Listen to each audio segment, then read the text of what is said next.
Welcome to This Week in Auburn Sports. I'm sports editor Will Gaines. That's assistant sports editor Justin Ferguson. Tigers went on the road last week, got a victory over Arkansas, 35-17. What were some of the things you saw from the victory last week? Well, I found it interesting that Auburn took care of business while playing. Like they seemed they kind of were stuck in second or third gear the whole time. They never really opened up the playbook. It was a lot of runs, a lot of Trey Mason runs. He played exceptionally well.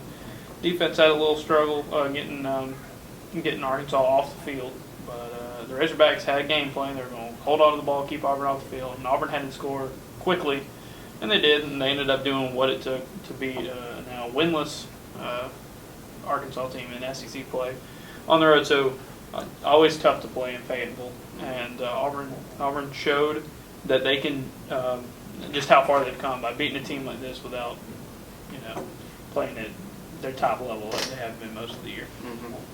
Kind of one big storyline coming out of the game was Anthony Swain's situation. Malzahn, I know Malzahn addressed it at the press conference you were at yesterday. So kind of what's an update, I guess, on that situation, and what is it you see? Well, Malzahn said he didn't really see what was going on at the time, and he looked at the TV copy after the game and said he could see why people thought that it looked fake. Anthony Swain was in a walking boot after the game. There's still always going to be speculation on whether he was actually hurt or not. But Malzahn said that in his years of coaching, he's never told a player to fake an injury, and he said from here on out there will not be any more questionable issues. That's what he calls them. And then he took no more questions on the matter, so he kind of closed the book on that. But there's still going to be speculation on that, see when Anthony Swain will be back. But I know a lot of people, different people have their opinions on the issue, and we had one of our writers this week give his opinion in a column. Yeah, we did. We have it in this week's issue. Taylor Jones wrote a column on it, so you can check that out. And I thought it was a good thing that Malzahn kind of yesterday jumped out, made a statement on it. Yeah, he was proactive with it. Kind of closed the book on it, so we can move on. I don't think it's a really big deal.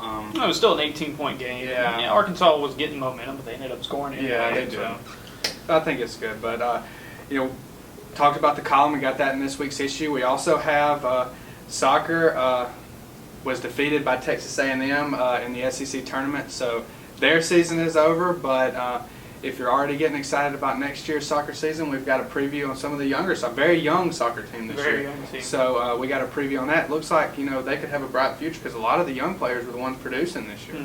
Absolutely. We also had talked about Trey Mason's big game last week. We actually have on the cover of the newspaper on the front page, we have a story on Trey Mason, and we also have a story in the sports section on just how good the run game's doing as a whole. The offensive line, everything, they're all working together, and it's not just Trey Mason. They've got 3 running backs and a very talented offensive line. And also this week we've got basketball starting. Friday night is the first regular season game for the men's team, and then Saturday is when the women's will start. The women's team will start, and that game has been pushed back to the evening because Auburn, Tennessee, kicks off at 12, and that is the big one this Saturday, heading to Knoxville. Yeah.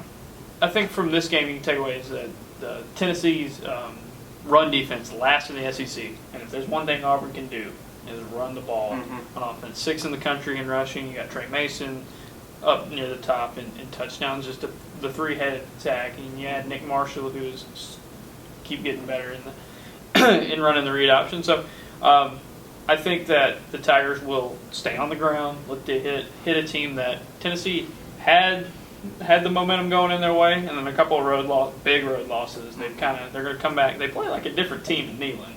So it should be interesting. Like I said last week, I think Auburn wins by a couple of touchdowns.